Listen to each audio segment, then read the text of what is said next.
Good evening, everyone. My name is Corky, and I'm with Yolo Basin Foundation, and I'm excited to have you all here for the final episode of our Flyway Nights. I'm going to go ahead and bring up my screen.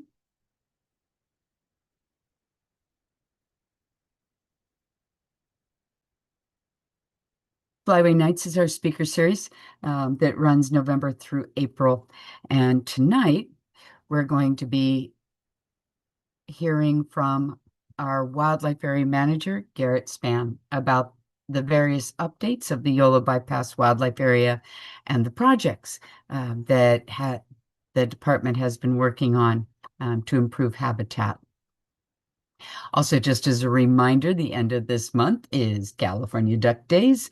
Uh, Pretty exciting family festival that we hope that we see all of you at. We're also still recruiting volunteers for that event, so maybe you'll want to come out and join us. Uh, and then, of course, this summer, we will have our bat tours. This evening is Garrett Spaan. He is the wildlife area manager for the Yolo Bypass Wildlife Area, and excited to hear about what you got going on out there, Garrett. So I'm going to go ahead and just turn it over since I seem to be having some technical difficulties on my end, and just drop my spotlight and bring you up. And it's all about Garrett now. Welcome. All righty. Well, thank you very much. Go ahead and put this up.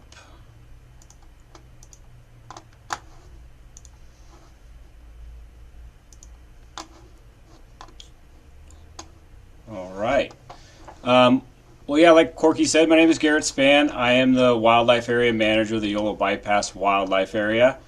I have been working here at Yolo Bypass going into my third year. I started in October of 2023.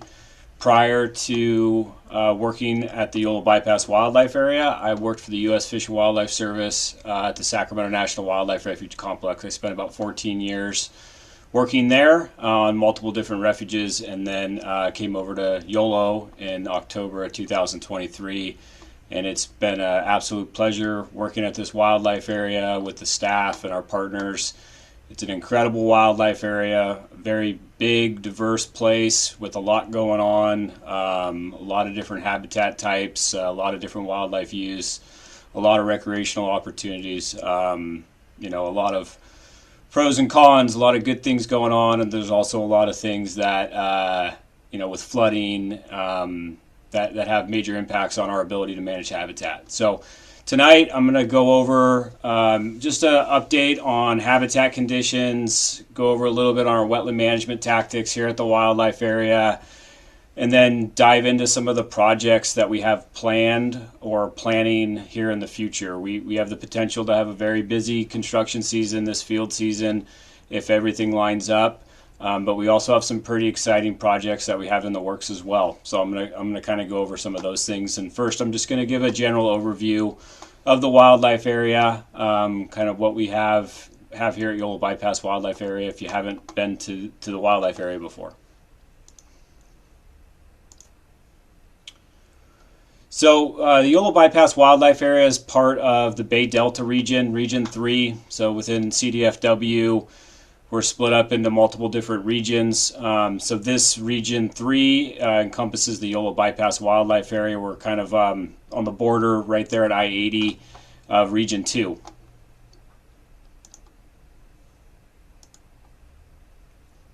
So the wildlife area was designated in 1994 and was opened to the public in 1997. It was established in stages. The original wildlife area was roughly about 3,500 acres. The Thule Ranch was then purchased with some other inholdings, and now the Yolo Bypass Wildlife Area is 16,771 total acres. We run pretty much about 12 miles from north to south, 3 miles approximately wide from east to west, and approximately 22 square miles. It's a very big place, and a lot of diversity amongst the entire wildlife area from north to south and east to west. But primarily we're made up of wetland habitats, uplands, agricultural fields, primarily rice and cattle ground, And then we do have some riparian habitats along Poudre Creek and then some other areas further south in the wildlife area. The wildlife area was established for flood control, for wildlife and habitat management, and then recreational opportunities and education.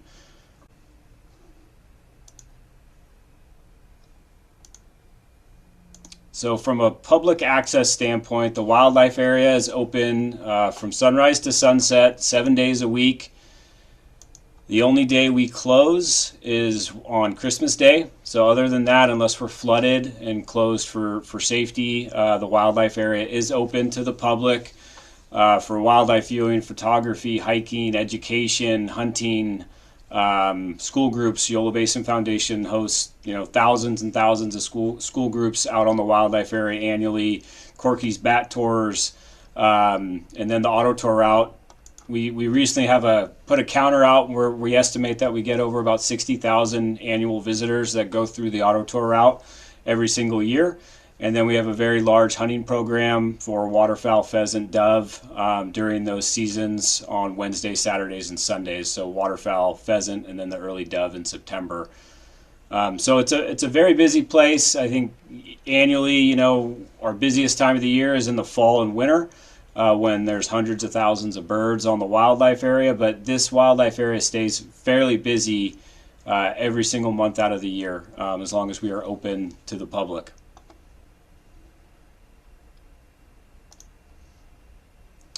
So this is a new hiking map that we developed last year. So this kind of shows from mid-February till about mid-October, everything from Poudre Creek north to I-80 is open. Sections of it are only open by foot, but we do open the auto tour route, goes all the way to parking lot F on the eastern side and parking lot G on the southern end. And then we kind of switched up some of the hiking trails and established the ones that we feel like we can maintain and that provide some of the best opportunities. So hiking trails that go up in through the rice during the farming season, and then some hiking trails down along the southern end along Poudre Creek, where you can see a lot more of the songbird migration during the springtime and see a little bit different habitat type down on that area. And then we developed some hiking trails around some of the wetlands that we are going to rotate in and out of summer water, semi-permanent habitat, and where we're doing some irrigations just to increase the amount of wildlife you're going to be seeing during the summertime when we're primarily dry. But this information is up on our website with the California Department of Fish and Wildlife, and then also with Yolo Basin Foundation. All right, so current conditions right now in the wildlife area, we're not flooded. These photos are just something to kind of to show everyone and look at. So a month and a half ago, this is what the wildlife area looked like. So this picture right here is parking lot H looking east.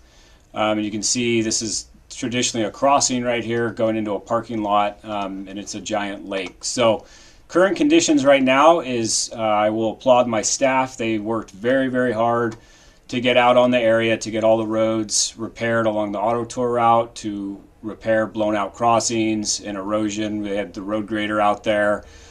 So we got a lot of the repairs done on the north end of the wildlife area. We're working right now on some of the other damage that happened from flooding, getting some of those areas cleaned up. Crossings get blown out, water control structures, we see a lot of erosion around there.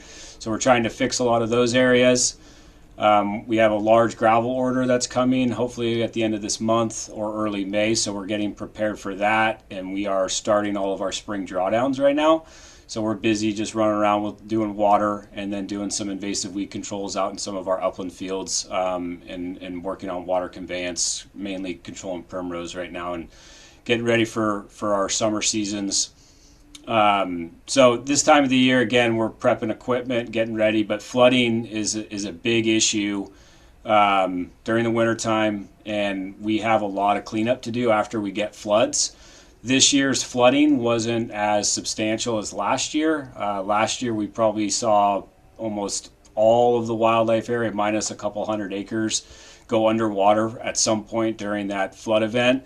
This year we had two different overtopping events. The first one was by far much worse than the second, but we did not see quite as much inundation on the western side of the wildlife area, and we did not see the inundation quite as long as we did the year before. So the habitat conditions, especially in our uplands, really look pretty good. We're not seeing kind of a conversion into more wetland type plants, broadleafs, issues with a lot of pepperweed.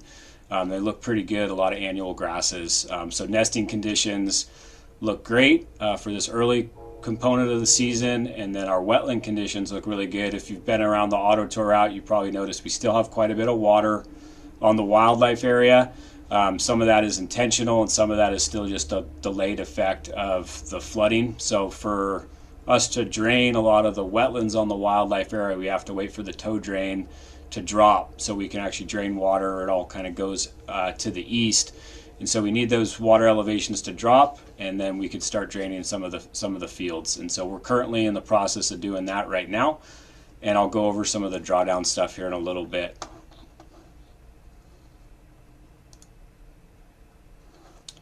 So some of the habitat types that we're managing on the wildlife area, from a wetland component, seasonal wetlands have the most acres that we manage, and then we have our irrigated seasonal wetlands. Those are wetlands that we strategically put water out throughout the late spring and summer. Permanent wetlands are going to be wetlands that we manage for at least 12 months, full year of water, so no drawdown within that annual cycle. Our summer wetlands are typically wetlands we flood in the winter, and then we will hold those all the way until August, September, and then we'll drain those. We have permanent sloughs throughout the wildlife area. We have our agricultural fields on the north end, rice fields primarily, and then we have some irrigated pasture on the southern end of the wildlife area. Thousands of acres of uplands intermixed throughout the wildlife area. Our vernal pools are in the umbrella fields on the southern end of the wildlife area, along with the irrigated pasture. And then we will, depending on the spring, we will do some food plots. Lately, we've primarily been doing winter wheat, planting it in the fall. With flooding, it's hard to get any type of spring plants in the ground early enough when the conditions are dry after a flood event.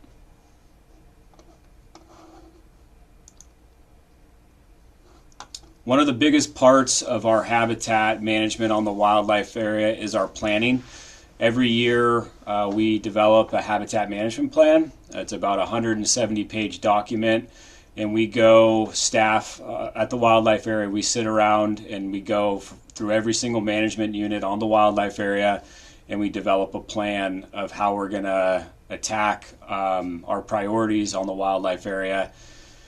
We're looking at water control structure, water conveyance, habitat conditions. So looking at the vegetation in these wetlands, establishing a plan if we're seeing too many noxious weeds or invasives, if the moist soil plants that we're really targeting aren't producing the seed like we'd like them to be.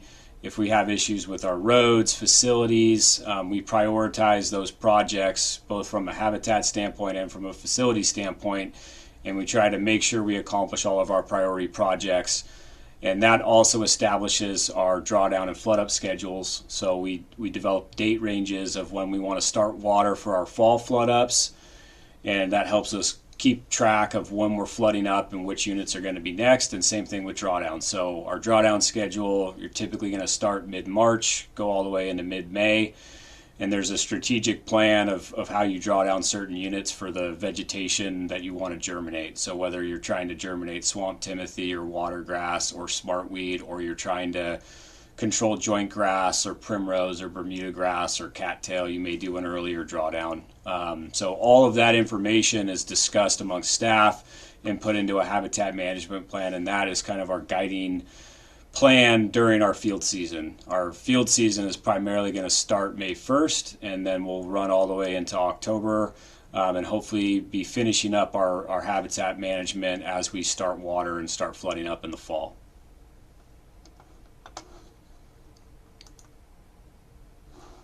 So for wetlands, the most important thing for us to manage wetlands is our water systems.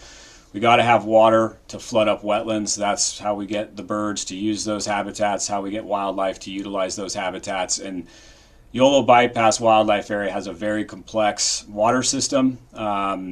All of our water is primarily surface water, probably about 98%, but it's all pumped, it's lifted, so it's not pumped from the ground, it's lifted from the tow drain, which is on the eastern side of the wildlife area, using lift stations like this.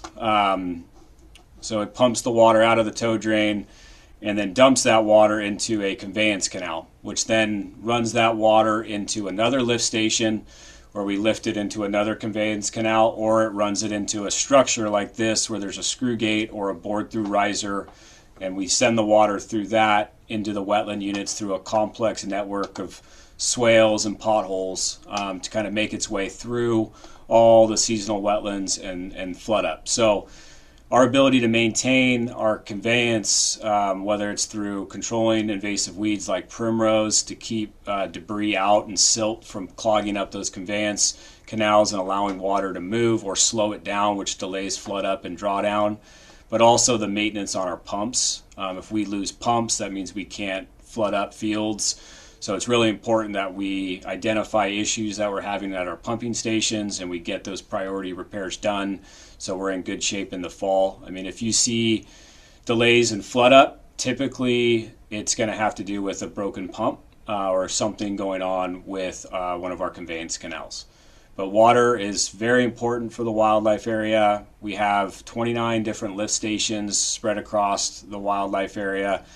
Most of our pump stations, we have 2 to 3 pumps so that if we do have a breakdown, we have a backup pump that we could turn on if the other pump does break.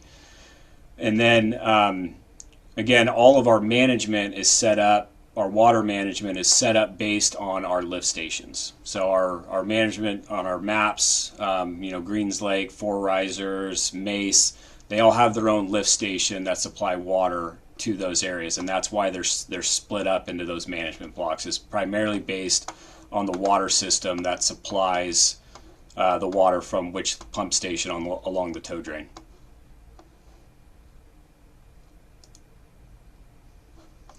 So our seasonal wetlands, these are going to be wetlands that we're going to draw down between March 15th and May 15th. You're primarily going to see swamp timothy or prickle grass in these fields. We typically don't irrigate our straight seasonal wetlands. If we do, it's going to be a flash irrigation for swamp timothy. Ideally, you want to keep those real quick, turn water on, flash it across the wetland bottom, and then either let it evap or run it right back out through your outlet structure. Your irrigations are typically going to be a couple of days, no more than 4 or 5 days, because if you drowned out the timothy, you can kill it. This is probably the acre-wise for wetlands. The number one you're going to see on the wildlife area are primarily going to be seasonal wetlands that are not irrigated or are flash irrigated. Vegetation management in these types of wetlands, again, are going to be more of your shallow flooded, open water wetlands that you're going to see.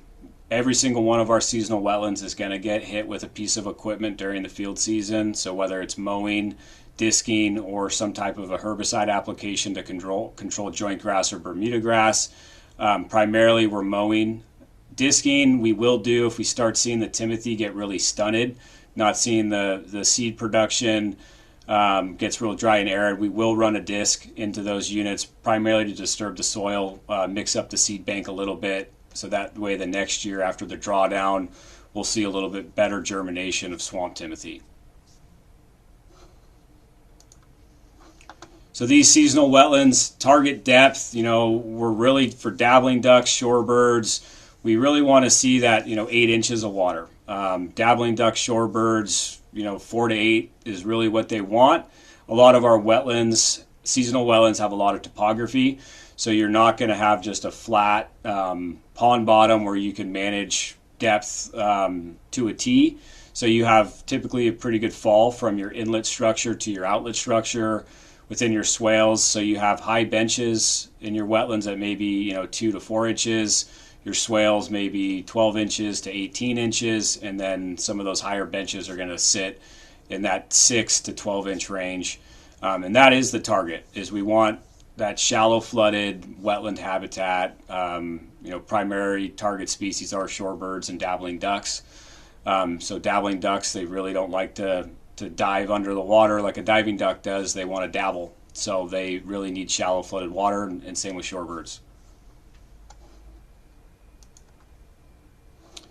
So our irrigated seasonal wetlands, these are going to be units that we are targeting for a little bit more robust moist soil production. So, swamp timothy is still doing a flash irrigation, watergrass, smartweed, sprangletop, amania.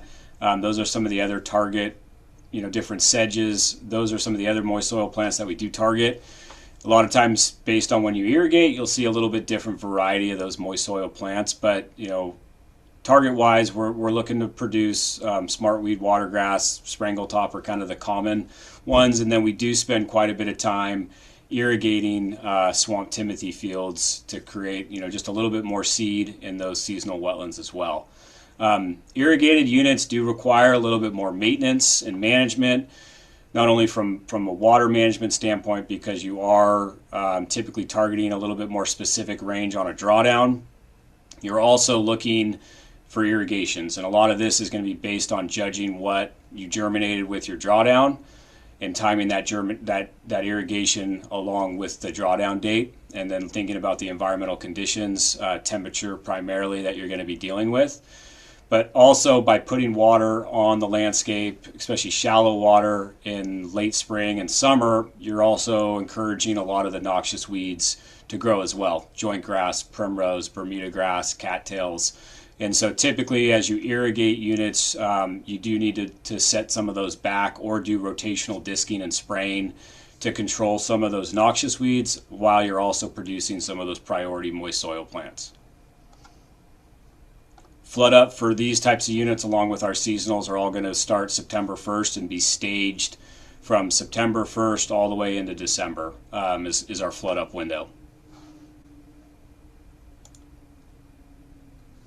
So our permanent wetlands, these are wetlands that are flooded year round. If you can get away with holding them for 2 or 3 years, great. Typically, 1 year you're going to lose them to cattails and primrose. We do have some units that we will hold for 2, knowing that we're going to have to spend quite a bit of time setting them back to control emergent veg and primrose. So in these pictures here, you can kind of see this is year 1 of a summer water or a permanent unit. Eventually this primrose that's right here will start working its way out all the way into the middle. The cattails and tules will start encroaching on it, and you'll have very little open water left. So once you draw down those units, you'll come in with a disc. If you can, burning is great. It gets a lot of the thatch out, and it makes it a little bit easier on equipment when you go in and disc. But this picture would be a first pass in a summer water unit, and so you probably have to disc this at least 3 times to get it all cleaned up and back to dirt. So incredibly important habitats to have in the valley in the summertime, having permanent water, not only for local birds, but also giant garter snakes, western pond turtles, and other wetland dependent species. But they do require a whole nother level of management and maintenance. A lot more time is put into setting these units back and preparing them for their flood up. But incredibly important habitat types to have on the wildlife area. So our summer water, similar situation, minus that these are going to be flooded from winter until the end of summer or early fall, and then they will be drawn down. So you're not going to have 12 months of consecutive flooding in these units, but still require a significant level of maintenance after you draw them down, disking, burning, whatever you can do. We don't really get to use burning as a tool on the wildlife area. It'd be a great one if we can get it lined out. Burning cattails and tules in February over water is a great way to set back some of these summer wetlands, permanent wetlands.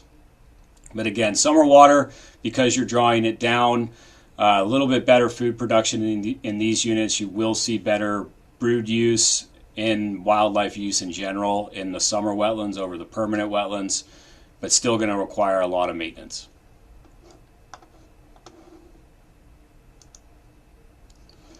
So I threw this in this year. This was something we tried this past summer, and it was incredibly successful. Due to the flooding last year, our leasee and the rice on the north end of the property was limited in the ability to farm the majority of the lease. And so we worked with our rice leasee and established kind of a protocol to irrigate as much of the fallow rice as we possibly could. And so, working with the rice leasee and then staff at the wildlife area, we ended up irrigating almost 1,200 acres of fallow rice ground that would have primarily just been dirt. And majority of that rice ground is incredibly important habitat. We want to have food production, whether it's waste grain from rice, invertebrates, or moist soil. We want to have food production in those fields. And so we worked with the leasee to irrigate all these fields throughout the summer. And we really tried to experiment with this. We had irrigations that we started in June. We had irrigations we started in July. We had irrigations we started in August, which August irrigations is typically really late, not something you really would do. But we wanted to get water on some of these fields and just try to see what we maybe could grow. And ultimately it was a huge success. The bird use in these fields during the summertime was fantastic. And because of the rotation, we had fields that were germinating moist soil, and you'd get, the shorebirds especially kind of quit using those units once vegetation started growing, but we were starting fresh irrigations at the same time. So you watched as we rotated where the water was, the birds and the wildlife just worked around that entire lease, chasing that fresh water, and it was all shallow flooded, 2 to 6 inches, and we moved it around. Some fields got multiple shots of water, and what you got was irrigations that kind of looked like this in the summer. Great habitat, turned into fields of watergrass and sprangletop and amania to produce a ton of food for our wintering birds. And so this whole idea is that we're providing the summer habitat for all these different species. At the same time, we're producing a ton of moist soil food for our wintering population of wildlife that are going to be on the wildlife area. So it's kind of a win-win. Now for the rice, that's where we appreciate these partnerships, because by us irrigating, we're pretty much growing a ton of weeds in these rice fields, primrose, cattails, and then all the other moist soil. So it's a lot of work for the farmer to get back in there and get these ready for planting the next year. But they were a great partner and really supported us in doing this, and they actually irrigated quite a bit of the habitat on their own. So I think if anyone was out on the wildlife area during the summertime, birding, just general visiting, you probably saw the impacts of this and the benefits that wildlife had by having it flooded. And so because of that success, this is something we have rolled into our management, and if fields aren't going to get farmed, we're going to try to irrigate them and do this, summer shorebird type habitat, but also irrigate and produce moist soil for wintering birds. But it was really good to see, and the bird use was fantastic. All right, so moving into some of the projects, we got a lot going on from a project standpoint. Just a couple things that you will be seeing this summer or spring. Road work. I know if you're out visiting and we're out grading roads or running around in equipment, get real dusty, but it's something we have to do, and we're working on our roads year round. We have a lot of visitors driving the roads, and then we have flooding. Every time it floods, we get a layer of silt that just gets dropped right on top of the gravel, and because of the silt mixed in with the gravel, you get a lot of ruts. Roads get torn up, eroded from flooding. So we're constantly having to work our roads, and then also adding gravel. So this year, we're hoping to get $200,000 worth of new gravel, primarily on the access roads on the north end of the wildlife area. Last year, we were able to put out about $175,000 worth of gravel, parking lots, access roads. We're moving into some tougher budget times. And so this is probably going to be the last year we're able to put a larger amount of money onto gravel for the wildlife area outside of additional funding through projects. So we're really trying to get as much done as we can this spring and get these roads in as good a shape as we possibly can moving into the fall. So this is an exciting project. Yolo Basin Foundation was awarded a state grant, and I'm sure if you've been around the wildlife area, you've seen all the new interpretive signs in the parking lots. They turned out great. Great information to have out on the wildlife area. They all made it through a flood or multiple floods. Some of these ones right here were completely underwater. So everything turned out fine. They look great. And then we're in the process right now. As part of that grant, we got a ton of new signs that are going to be put out on the auto tour routes and direct visitors to the parking lots to make it a little bit easier to navigate around the wildlife area, exit routes, auto tour routes, where the different parking lots are, areas that we'd ask the public to stay out of because of sensitive habitat or wildlife utilizing those areas. So throughout the summer, we're going to be adding these new signs around the wildlife area, and I'm sure everyone that visits the wildlife area will see this, but it's going to be great to get some new signage, have new interpretive signs on the wildlife area. Every year we get calls about people being lost, took a wrong turn, so having better directional signage, exit signs, where the auto tour route is, where the parking lots are, is going to be fantastic for visitors.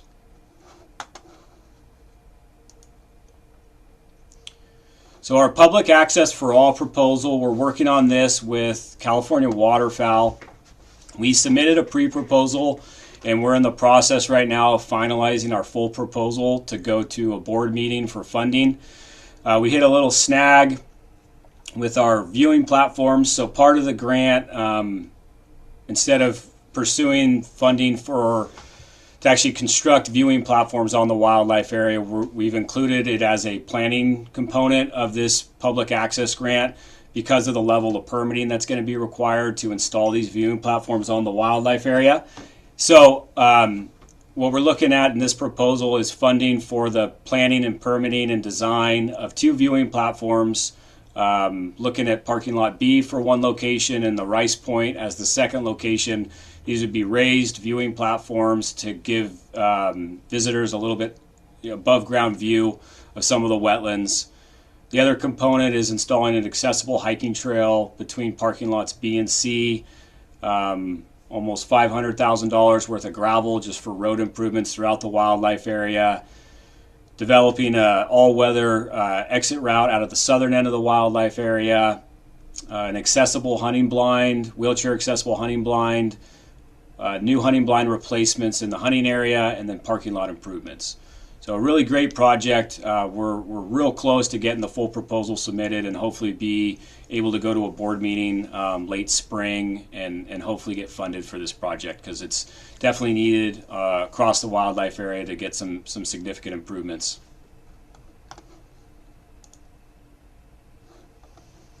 All right, so the Yolo Bypass Salmonoid Habitat Restoration and Fish Passage Project, or Big Notch.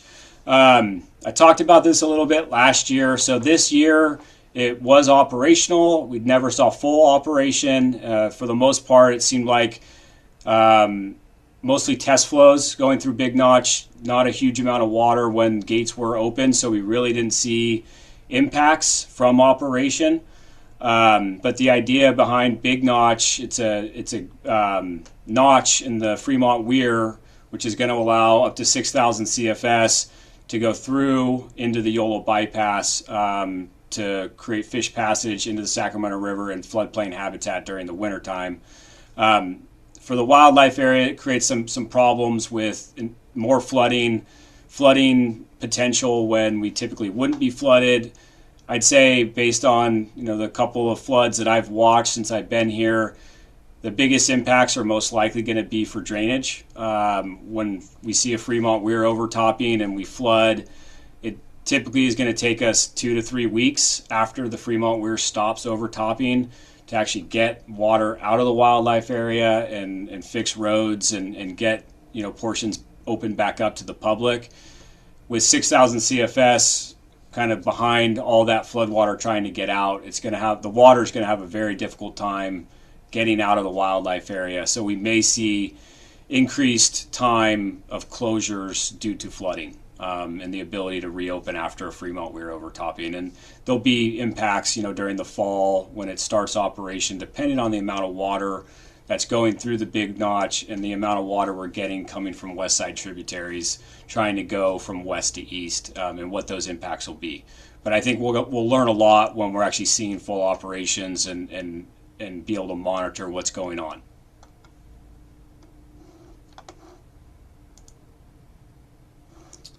So we had our banding efforts last year. We weren't able to get as much staff involved. We had a great partnership with USGS the year before. We were able to band multiple different species of birds. USGS was not able to band on the wildlife area this past summer, so it was primarily volunteers and staff. So we still had some swimming traps out. We still were able to band 86 ducks, gadwall, mallard, cinnamon teal, blue wing, and we also actually banded some wood ducks as well. It's a great way to get out and look at our summer water. One of the reasons why we have it out on the landscape. And most of the ducks we're banding in these wetlands are all local hatchier birds. So these are birds that were hatched on the wildlife area. And so staff from the wildlife area will again put swimming traps out in our summer units and continue our banding efforts and continue to work with USGS and CDFW staff to try to grow that program a little bit and start including different species. USGS will be out on the wildlife area this year doing some nest dragging efforts as part of our nesting bird habitat incentive program, where we've done a lot of winter wheat planting and upland work. So we're monitoring the health of those uplands by dragging those fields and seeing what kind of wildlife are using those areas. So going into more of the habitat projects, we got a lot of things. Got a great project done this past year, but we have a lot of projects that are kind of on the list for this summer. A lot of things come into play when determining if a project is going to go to construction. Permitting is typically one of the big things that's going to slow down a project or hold up a project, and getting funding and permitting lined up to go to construction. But I'll go over each one of these independently, but we got quite a few projects that we're looking to get going on the wildlife area. And they're spread out across the area. I'll go over maps more so once we hit each project, but the drainage improvement project is primarily going to be looking at all of this area right here.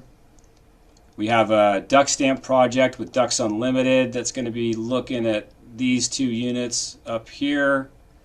California Waterfowl has a NACA grant for some wetland enhancements here in Mace, in this area of Poudre Creek, and then over in Parker, kind of all the way through here. So our duck stamp project, this project was completed last year. This is with California Waterfowl, Twin Lakes, which is on the southern end of the wildlife area.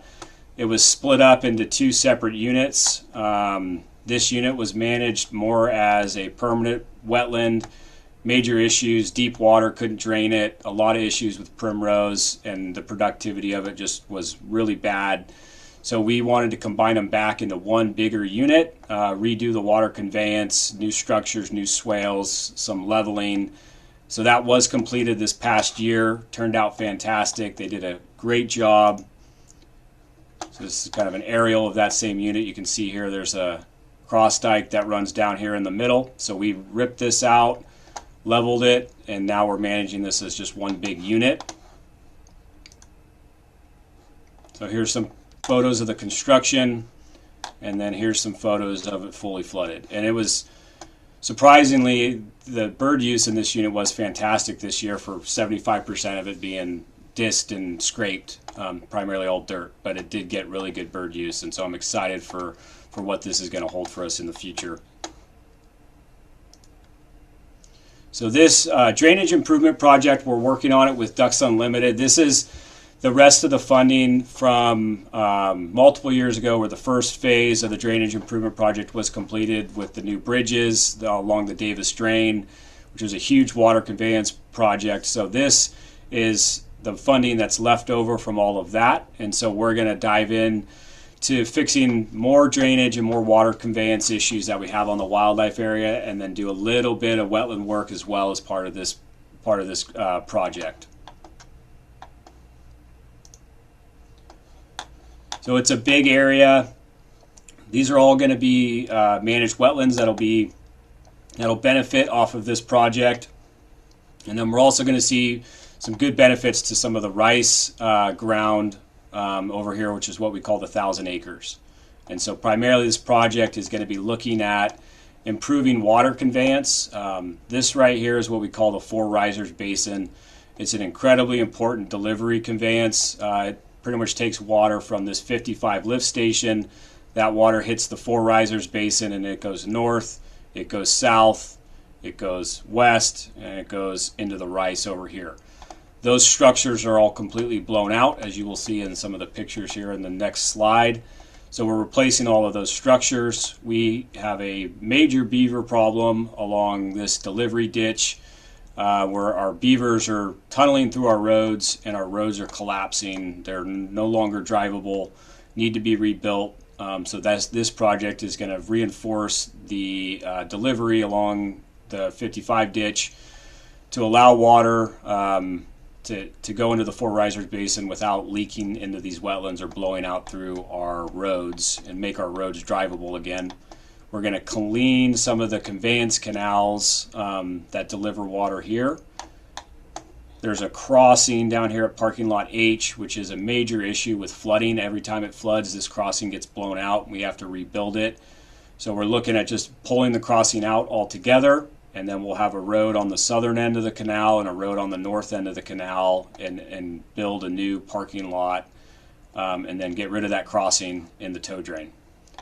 And then we're going back to some historical practices on the wildlife area.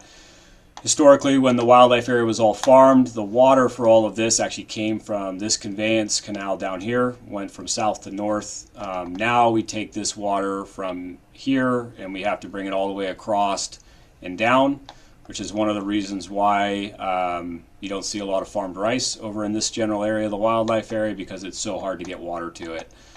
The idea here is to put structures into these two basins, water delivery basins, and be able to supply water to some of these fields as it historically was done. We really won't utilize this system for ag, but we will utilize it for habitat, so irrigations in the summer and decomp water in the fall and winter, flooding wetlands. Great project though, much needed work that could significantly improve our conveyance throughout the wildlife area. So here's a few photos. So these are the structures at the Four Risers right now. As you can see, this is not supposed to have a giant hole in it. Not a whole lot of water is being saved by these current condition of these structures. So there's 4 structures in this basin, and they're just very old, dilapidated. You can see the pipe right here. So even if you had boards in your structure, you're still going to have water just going right through the pipe. So we're going to be replacing all of these structures with new concrete structures. So this is the crossing. So right here is the picture of the crossing right now. This is what it looked like during the flood, and it just rips away at this crossing, and then we have to come back in with equipment and rebuild it. And we already have a road that comes on the north and a road on the south, so we are going to rip this out, and it's going to allow floodwaters to recede through the bypass, through the wildlife area a lot more efficiently. So some of our nesting bird habitat incentive program, NB-HIP for short. So this is funding that is established through CDFW through increases in upland and California duck validations for hunting. And so this is funding that we can get to enhance our uplands nesting habitat for local and nesting birds along the wildlife area. We've been for multiple years now trying to get a winter wheat rotation in. Last year we planted 125 acres, but it all went underwater for 30 plus days and it killed all the winter wheat. This year we planted another 100 acres, and luckily it really didn't, it got some inundation from flooding, but not enough to kill it. Fields look great, and those are some of the fields that we're going to be dragging with USGS to monitor nesting success out there. The geese really love these winter wheat fields when we do put it out there. But this is a program where we got funded with Ducks Unlimited for native grass restoration along the Parker, along the western side of the wildlife area right below the levee. So we're going to be using NB-HIP funding and winter wheat to control invasive weeds. So as we mow disc to plant winter wheat, we're controlling pepperweed and star thistle, milk thistle, And as we do these rotations, we get control of those invasives. We're then going to strategically plant them back to natives, and then manage them as such.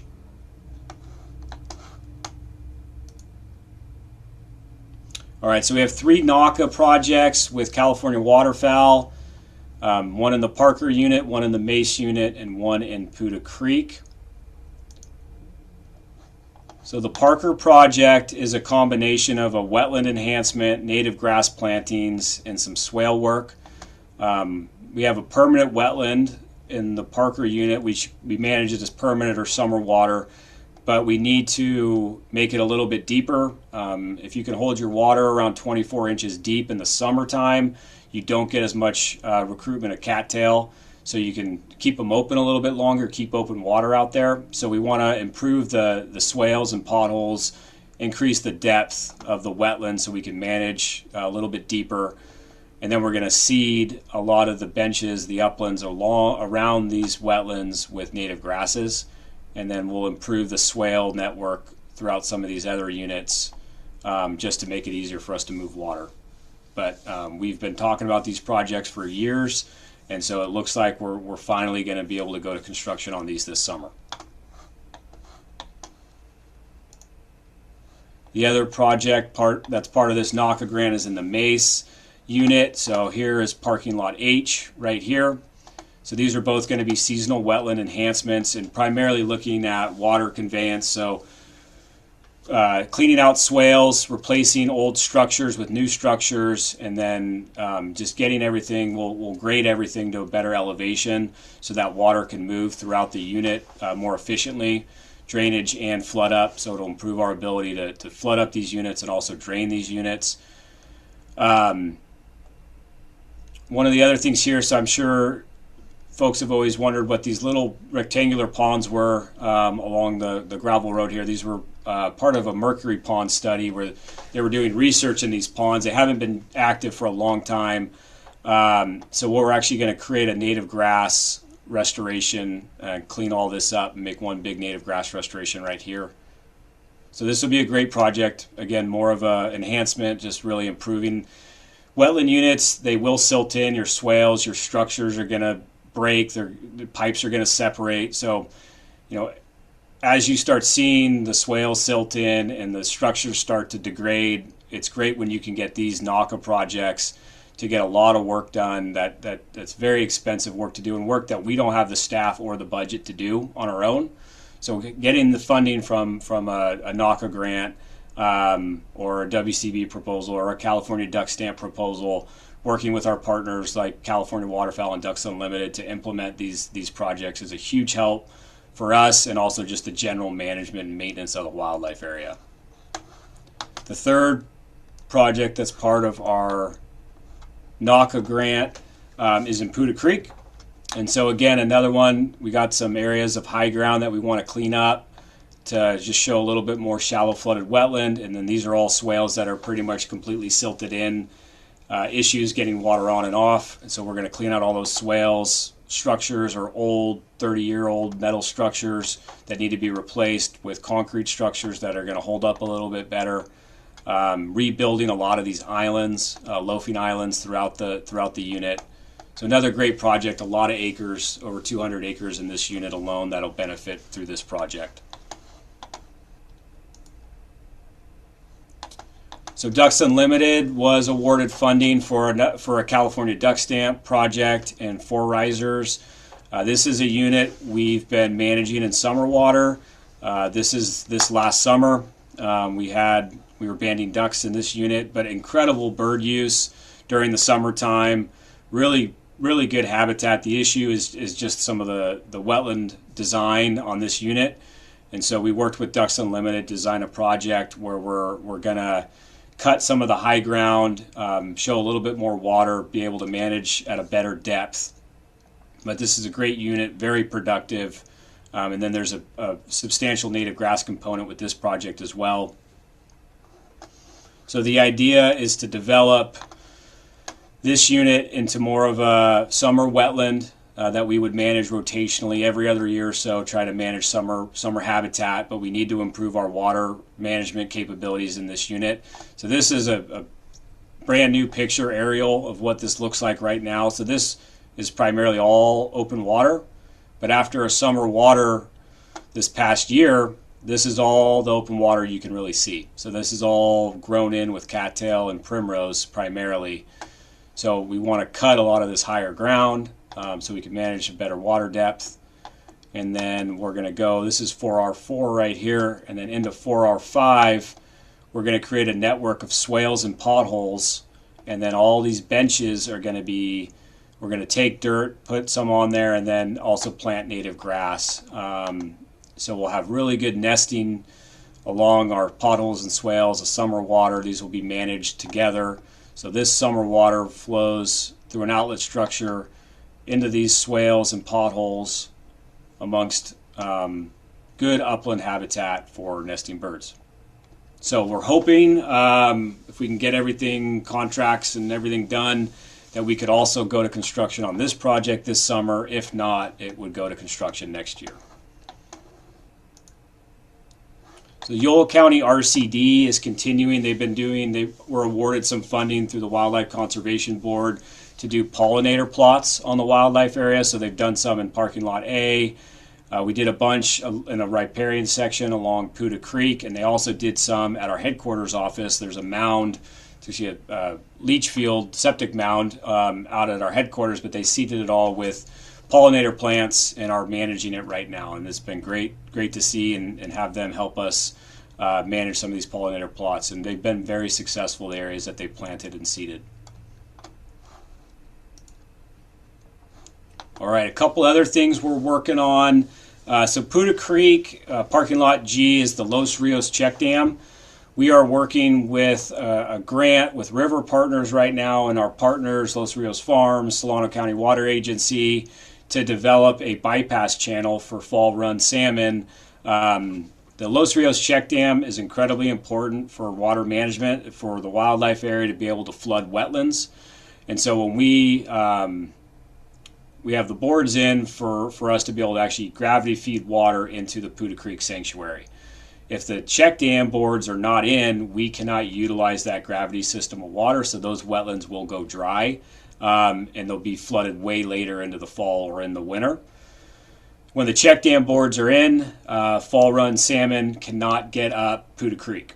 And so we've been working to find a solution that would benefit migrating salmon, but also benefit wetland management on the wildlife area. And so River Partners is doing a grant right now to design and permit a bypass channel that would allow the check dam boards to remain in place for us to manage water, but also allow for flow to go through a bypass channel below the check dam and allow the salmon to actually get up around the check dam into Puda Creek and continue their migration upstream. So it's been a great project.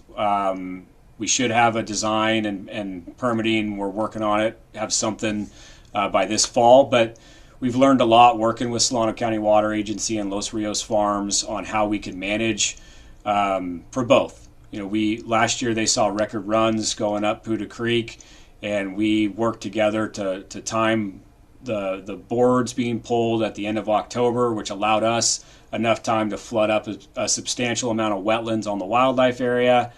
And then we were able to pull the boards, and the salmon were able to go up Puda Creek.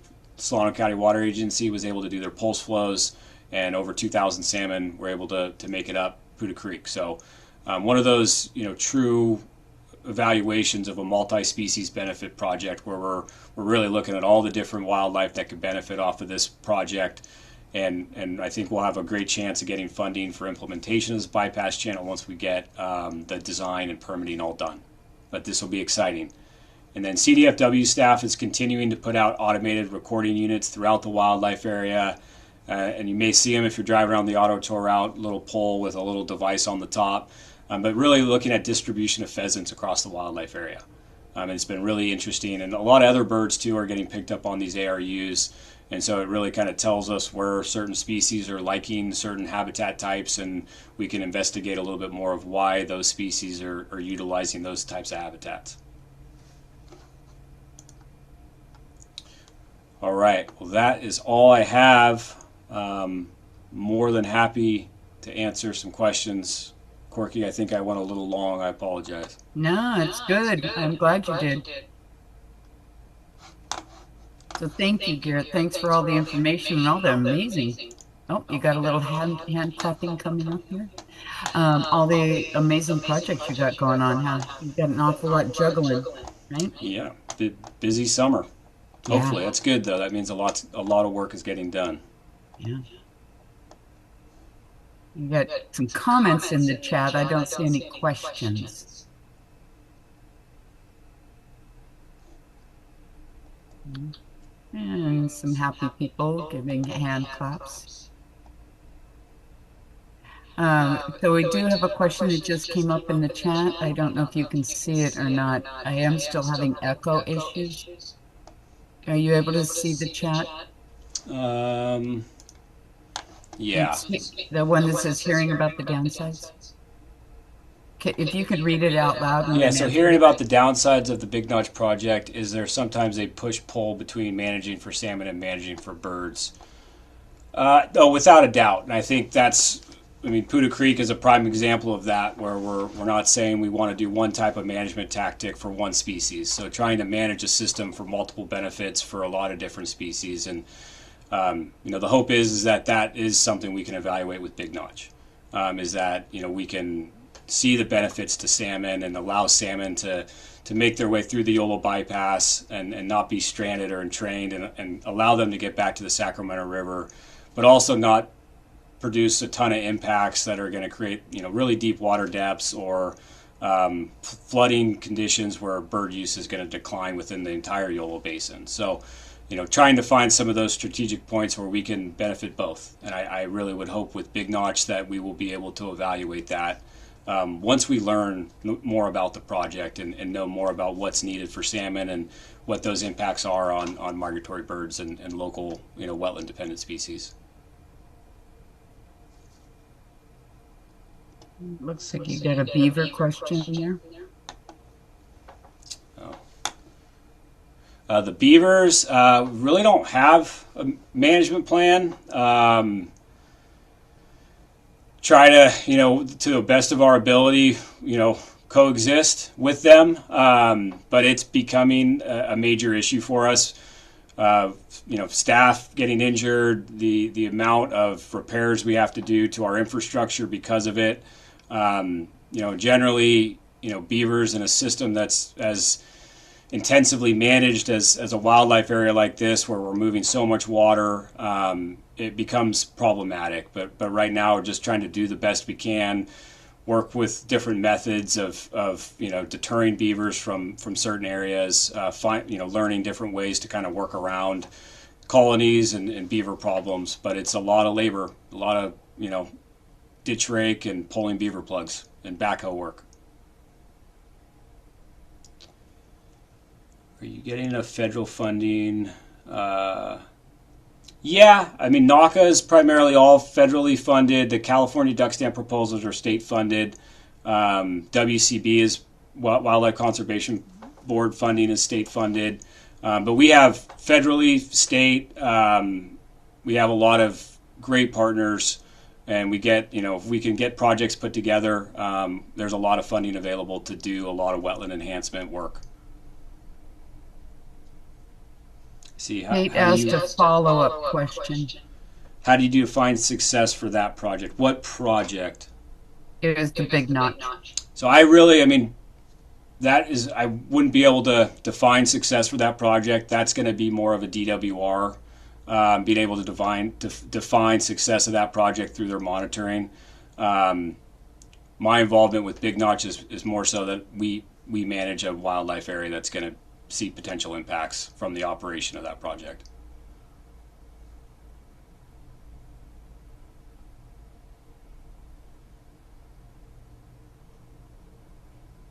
Nice compliments.